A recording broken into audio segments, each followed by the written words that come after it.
आज हम संगम विहार इलाके में आए हैं। एक एनजीओ है नई शुरुआत के नाम से। और हम जानना चाहते हैं उनके जो कर्ता धर्ता जो हैं मिस्टर शफीक नाम से हैं। उनसे बात करते हैं कि उन्होंने ये एनजीओ कब और क्यों खोला, इसके पीछे इनका मकसद क्या था। और अभी तक क्योंकि सुनने में या देखने में ये आता है कि बहुत सारे एनजीओ तो बनते तो हैं, लेकिन वो सिर्फ एक सरकारी हेल्प लेने के लिए या कुछ और इस तरीके के काम करने के लिए लोगों ने बनाए हुए हैं। तो जानते हैं कि इनका मकसद क्या था ये एनजीओ बनाने का, इन्होंने अभी तक क्या क्या काम किए हैं। आइए बात करते हैं मिस्टर शफीक से। तो आपका धन्यवाद जो आपने मुझे इस लायक समझा। मैं आपको बताना चाहूँगा, ये नई शुरुआत चैरिटेबल ट्रस्ट हमारा एनजीओ है जो 2013 से चल रहा है। और इसे बनाने का पीछे मेरा मकसद ये था कि मैं लोगों की सेवा कर सकूँ। हमारे पास इधर उधर से डोनेशन तो नहीं आता है, लेकिन मैं अपने पास से जो हमारी बिजनेस से हमारी इनकम होती है उसमें से हाफ इनकम हर महीने इस एनजीओ में लगाता हूँ। इससे हम लोगों की नीडी पीपल्स की मदद करते हैं, बहन बेटियों की शादी में मदद करते हैं, ज़रूरतमंद को खाना, हर तरह से जो मुझसे हो सकता है मैं मदद करता हूँ। इसमें मेरी टीम पूरी है, वो मेरे साथ देती है उन नीडी पीपल्स को ढूंढने में, और जो ज़रूरतमंद है उन तक राशन, खाना और हर ज़रूरत का सामान पहुंचाने में। मैं अपनी टीम का भी बहुत बहुत धन्यवाद करता हूं। एक हमारे यूनुस भाई हैं, ये भी इस सेवा के काम से जुड़े हुए हैं। यूनुस भाई ने शुरू से बहुत मेहनत करी है और हमेशा कर रहे हैं। यूनुस भाई हमारे साथ देते हैं हर काम में और हम यूनुस भाई के साथ खड़े होते हैं। बहुत सारे लोग हैं हमारे भाई, उनका भी मैं धन्यवाद करता हूँ। जैसे आपने कहा कि हम जो है गरीब बच्चों की शादी वगैरह करते हैं, तो आप बताएंगे अभी तक आपने कितने परिवारों के जो बच्चों की शादी वगैरह आपने करवाई है। मैं आपको बताना चाहूँगा कि मैं पार्टिकुलर किसी धर्म को नहीं मानता हूँ, मैं इंसानियत को मानने वाला इंसान हूँ। और अभी तक मेरे को एग्जैक्ट याद नहीं है मैंने कितने लोगों की शादी में हेल्प करी है, लेकिन मैं अपनी फाइल में देख के आपको बता सकता हूँ। फिर भी मैं आपको एक अंदाजे के तौर पे बता दूं कि मैंने काफ़ी लोगों की शादी करी है, उसमें नॉन मुस्लिम, मुस्लिम सब सारे परिवार आते हैं। और ये ऐसी परिवार थे जिनके पास शादी की व्यवस्था या किसी चीज़ की व्यवस्था नहीं थी। इनके किसी के फादर नहीं थे, किसी की मदर नहीं थी और किसी के पास कोई कमाई का जरिया नहीं था। तो मैंने इन बहन बेटियों की शादी में अपनी तरफ से जो सहयोग हो सकता था किया, और बहुत अच्छे तरीके से किया। जैसे आपने बताया कि आपने कुछ बच्चियों की शादी करवाई है और भी काम करा है। जैसे अभी सब जानते हैं कि कोरोना का प्रकोप चल रहा है, महामारी काफ़ी फैली हुई है। लास्ट ईयर भी काफ़ी हुआ था, इस टाइम भी काफ़ी है। तो इस महामारी के दौरान आप किस टाइप की सेवा कर रहे हो, किस टाइप की सेवा निभा रहे हो, किन किन लोगों की आप मदद के लिए जा रहे हो। मैं आपको बताना चाहूँगा, मैं अपने पास से अपने सहयोगियों के साथ जो भी नीडी पर्सन हैं जिनके पास राशन कार्ड नहीं है और जिनके घर पे कोई कमाई का साधन नहीं है, क्योंकि लोग बेरोज़गार हो रहे हैं, काम धंधे पिट गए हैं, बंद हो गए हैं। तो ये सबको देखते हुए मैं उन ज़रूरतमंद परिवारों तक उनके घर पर राशन पहुंचा रहा हूं, अपने पास बुला के नहीं दे रहा हूं, क्योंकि उनकी सुरक्षा भी ज़रूरी है। तो उन लोगों तक उनके घर पे राशन पहुंचा रहा हूं। ऐसा मैंने मदनगीर में, खानपुर के लिए, संगम विहार, आई ब्लॉक, के ब्लॉक, जे ब्लॉक, काफ़ी एरियो में किया है और लगातार ये काम जारी है।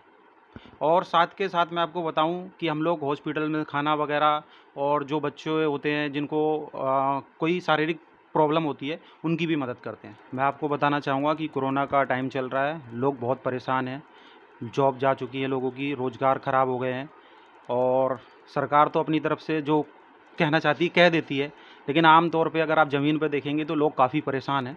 और ये संगम विहार, तिगड़ी, बतरा, खानपुर, ये कुछ ऐसे एरिए हैं जहाँ पर लोग जल्दी नहीं आते हैं या हेल्प किसी की तरफ से नहीं पहुँचती है। यहाँ पर इस साल और पिछले साल हमने काफ़ी मदद पहुँचाई है। अभी तो मैं ऐसे ज़रूरतमंद परिवारों के पास उनके घर पर राशन पहुँचा रहा हूँ कि उनको आने की ज़रूरत ना पड़े और उनको कोई परेशानी का सामना ना करना पड़े। मैं और मेरी टीम इसमें बहुत सहयोग कर रहे हैं। हम उन ज़रूरतमंद परिवारों तक उनके घर पर राशन पहुंचा रहे हैं। पिछले साल भी ये काम बहुत अच्छी तरीके से किया था, उस जिसमें यूनुस भाई हैं हमारे, इन्होंने बहुत साथ दिया और इन्होंने अपनी तरफ से भी बहुत लोगों को हेल्प करी। आपने पूरी सोशल मीडिया पे देखा होगा, इन्होंने बहुत अच्छी तरीके से पिछले साल काम किया था। उसी तरीके से हम इस साल भी कर रहे हैं और लगातार ये काम जारी रहेगा। हम्म। यूनुस, आप इस फील्ड में कैसे है, आपने जो शुरुआत करी वो क्या, कब और कैसे, किन हालातों में करी आपने। जी, मैं बहुत-बहुत शुक्रिया ग्रीन न्यूज़ चैनल का और आप सभी का।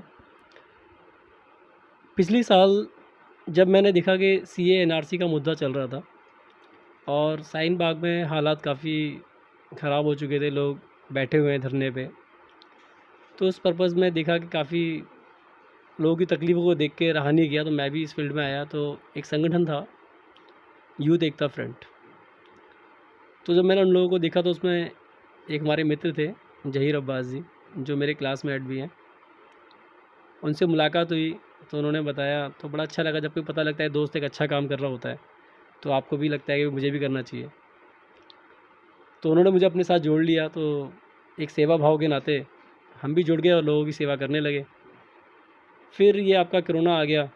इस कोरोना में देखा कि लोग बहुत ज़्यादा परेशान हैं, पैदल अपने गाँव जा रहे हैं, खाने के लिए नहीं है, लॉकडाउन लग चुका है। लोगों की तकलीफ़ परेशानी को देख के हमने अपनी टीम बनाई और संगम विहार में अपनी टीम को तैयार करके हमने बात रखी, भाई ऐसे-ऐसे लोग परेशान हैं, उनकी हेल्प करी जाए, उनको राशन पानी का इंतज़ाम किया जाए। तो हमारी टीम तैयार हो गई, जिसके पास जो भी था सबने सेवा करी और तकरीबन हमने 7-8 महीने लोगों को राशन घर-घर पहुँचाया। और जो भी परेशानी जितनी भी थी हमने अपनी तरफ पूरी कोशिश करी। उसमें हमारा साथ दिया शफ़ीक भाई ने, सिराज भाई ने, कमलजीत भाई ने, राहुल भाई ने, यानी टीम में तनवीर, बहुत सारे कम से कम 100 लड़के हैं अपने टीम में जिन्होंने साथ दिया, पैसे से भी और शरीर से भी। तो लोगों की सेवा करते रहे, जो भी अपने पास था। तो इसमें जो आपने इतनी सेवा करी, जो आपने लास्ट ईयर भी इतने राशन वगैरह डिस्ट्रीब्यूट किया और भी लोगों की मदद करी, तो इसमें आपको किसी कोई गवर्नमेंट से कोई सहयोग या किसी से कोई फाइनेंशियल हेल्प या किस तरीके से आप इतना बड़ा काम आपने किस तरीके से किया? वीर जी, मैं बताना नहीं चाहता था इस बात को, बहुत ही कम लोग जानते हैं जो मेरे साथ हैं, जो मेरे ज़हीर अब्बास जी हैं, जिनके साथ यूथ एकता फ्रंट में जो है वही जानते हैं इस बात को, कि मैंने उस टाइम एक प्लॉट बेचा था अपना। उस प्लॉट की पेमेंट आई थी मेरे पास, तो मैंने कुछ अपने पास रख के अपने घर के खर्चे के लिए, बाकी मैंने वो पेमेंट अपनी प्लॉट की लोगों की सेवा में लगा दी थी। और जो मेरी टीम के लोग हैं उन्होंने भी अपनी तरफ से हेल्प करी। फिर मैंने लोगों से मदद मांगनी स्टार्ट करी, वहाँ से भी मदद आई, कुछ बाहर से भी मदद आई, गवर्नमेंट से कोई हेल्प नहीं आई। अगर गवर्नमेंट हेल्प करती तो जो लोग परेशान थे फिर हमको करने की ज़रूरत ही नहीं पड़ती। तो ये जज़्बा होता है समाज में रहकर समाज की सेवा करने का, जिस तरीके से इन्होंने बताया कि समाज एक इंसानियत के नाते समाज जो है वो किसी व्यक्ति विशेष का नहीं है, समाज हम सभी का होता है। इसमें कोई भी किसी भी धर्म को बिलोंग नहीं करता, समाज मतलब समाज ही होता है। उस समाज की सेवा करने के लिए किस तरीके से इन्होंने जद्दोजहद करी, कहाँ अपना प्लॉट भी बेचा और तो समाज की सेवा करी और इस तरीके से सेवा करते हैं। तो ऐसी सेवा करने वालों को गिर न्यूज़ का सलाम है। मैं सुखविंदर सिंह।